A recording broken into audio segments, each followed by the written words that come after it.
Dans cet exercice Excel, nous proposons d'exploiter les fonctions d'extraction de bases de données à des fins utiles et concrètes.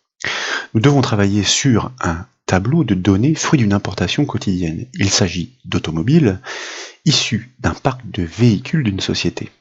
Mais certaines données sont manquantes. Tout d'abord, nous proposons de réceptionner un classeur source hébergeant les données pour focaliser l'attention sur la résolution du problème. Et ce classeur, comme toujours, est offert au téléchargement depuis le site bombache.fr. Comme vous le remarquez, il est constitué de deux feuilles. La feuille active par défaut se nomme encyclopédie. En quelque sorte, cette petite base de données est une encyclopédie des véhicules. Elle renseigne sur la marque de n'importe quel modèle. Et c'est précisément l'information manquante dans la feuille récolte à la réception des données du parc automobile. C'est pourquoi je vous invite à cliquer sur son onglet pour l'activer. Le tableau qui s'y trouve liste des véhicules à traiter. Ils sont référencés sur leur immatriculation en colonne B et sur le modèle en colonne D. Mais l'information sur la marque en colonne C est manquante. Bien entendu, il n'est pas question de colmater les brèches manuellement. La seule information commune aux deux tableaux est le modèle. C'est cette donnée qui doit donc permettre de remonter la précision manquante pour chaque véhicule. Bien sûr, le calcul doit être dynamique pour permettre des traitements automatisés, quels que soient les nouveaux véhicules à traiter. Pour chaque marque à trouver, l'idée consiste donc à réaliser une recherche du modèle dans le tableau de la feuille encyclopédie. Lorsque la correspondance est trouvée, l'information placée dans la première colonne de ce tableau doit être importée.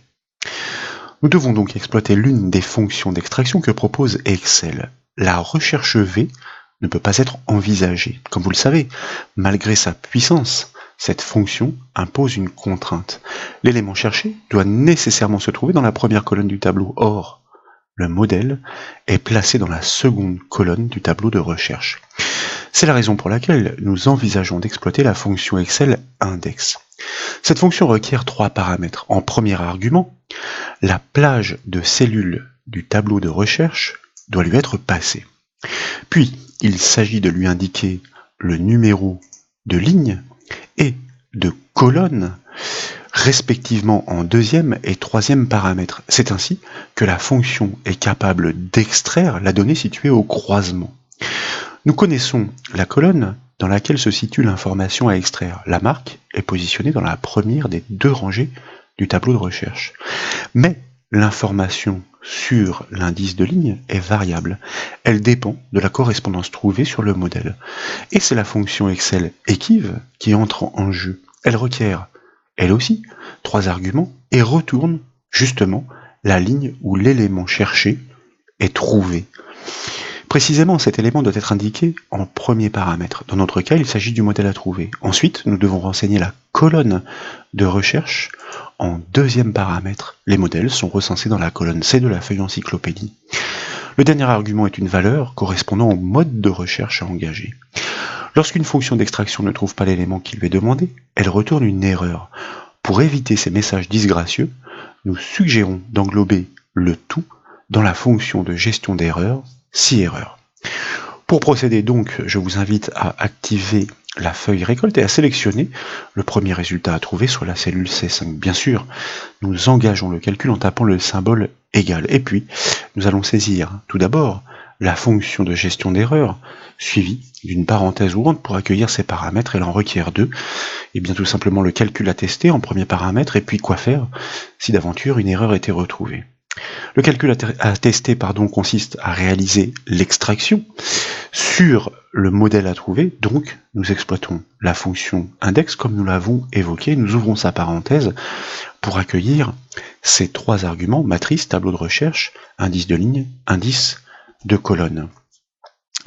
Dans la foulée, en bas de la fenêtre Excel, nous cliquons effectivement sur l'onglet encyclopédie pour activer sa feuille afin de pouvoir désigner effectivement le tableau de recherche. Et dès lors, nous allons le spécifier en cliquant sur ces étiquettes B et C. De cette manière, si des références venaient à être ajoutées à la suite de la base de données, elle serait considérée naturellement. De plus, cette méthode permet de ne pas avoir à figer la plage. Le calcul d'extraction est destiné à être répliqué sur les lignes du dessous. Ces références intégrales ne bougeront donc pas. Nous tapons un point-virgule pour passer dans l'argument de l'indice de ligne, celui qui est variable, à trouver grâce à la fonction équive. Donc, nous la saisissons, suivi d'une parenthèse ouvrante, encore une fois, pour accueillir ces arguments. Dans la foulée, nous cliquons sur l'onglet Récolte afin d'activer sa feuille, puisque nous devons désigner le modèle qu'il s'agit de trouver pour réceptionner la marque correspondante manquante. Nous devons donc cliquer sur la cellule D5 pour la désigner, sauf que si, comme dans notre cas, la syntaxe du calcul déborde sur la cellule, il n'est pas possible de l'activer dans ces conditions-là. Nous pouvons simplement saisir les références de la cellule concernée. Le préfixe de la feuille récolte n'est pas nécessaire puisque la formule est précisément engagée sur cette feuille, donc elle est considérée implicitement, contrairement à la feuille encyclopédique. Il convient toujours de désigner en préfixe des références de la feuille. Donc, comme je vous le disais, nous désignons en tapant ces références la cellule D5, soit le modèle à trouver. Et puis, nous tapons un point-virgule pour passer dans l'argument du tableau de recherche. Il s'agit d'une rangée, la colonne, située sur la feuille encyclopédique que nous activons de nouveau. Et là encore, nous allons désigner la colonne par son étiquette en cliquant directement sur la lettre C en haut de la feuille.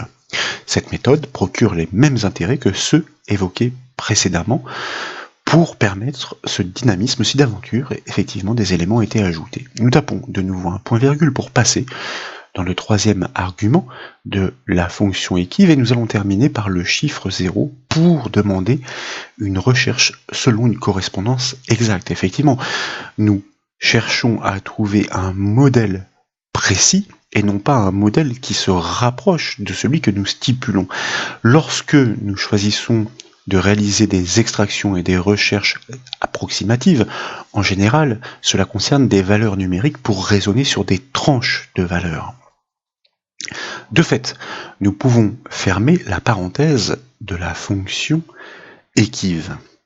Une infobulle nous aiguille durant la construction de la syntaxe de la formule, et comme l'indique sa mention en gras, NO', nous sommes de retour dans les paramètres de la fonction index. À ce stade, nous sommes censés avoir retourné l'information dynamique sur l'indice de ligne du modèle cherché. Il ne nous reste plus qu'à fournir le numéro de colonne. Dès lors, la fonction index pourra procéder à l'extraction de la donnée située au croisement de la ligne et de la colonne.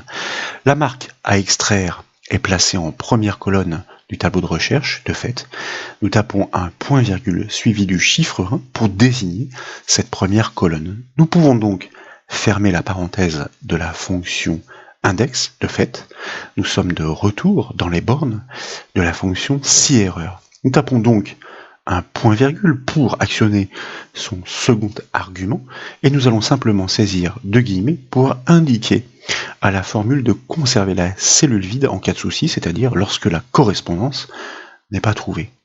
Nous pouvons désormais fermer la parenthèse de la fonction si-erreur qui englobe les autres et valider le calcul par le raccourci clavier CTRL-Entrée. De cette manière, nous conservons la cellule du résultat active afin de répliquer sa logique dans la foulée. Comme vous le remarquez, le premier résultat en effet tombe et il est cohérent. Le modèle Coléo s'appartient bien à la marque Renault. Nous pouvons donc double-cliquer sur la poignée du résultat. Cette méthode est efficace afin de reproduire la logique sur la hauteur du tableau dont les bornes sont détectées automatiquement par Excel. Comme vous pouvez le voir, toutes les marques qui manquaient jusqu'alors ont parfaitement été extraites. Nous avons donc parfaitement réussi à consolider les données du tableau. La formule que nous avons construite est rappelée dans la barre de formule et elle est relativement simple. Si d'aventure vous entriez un modèle erroné dans la colonne D de ce tableau de recherche, de récolte, eh bien, vous constatez que, en retour, la marque correspondante reste muette telle que nous l'avons programmée. Si, en revanche, eh bien, vous tapez un modèle existant, comme par exemple ici le C4 Picasso, que je me permets de prélever pour le coller en lieu et place, instantanément, la marque correspondante, Citroën en l'occurrence ici, est parfaitement importée. Voilà donc pour ces démonstrations consistant à exploiter les fonctions d'extraction pour consolider les données manquantes d'un tableau. J'espère qu'elles vous ont plu. Si c'est le cas, comme toujours, je compte sur vous pour mettre un petit j'aime à la vidéo. Et comme vous le savez, vous pouvez retrouver toutes les autres formations sur le site bombache.fr. Je vous remercie.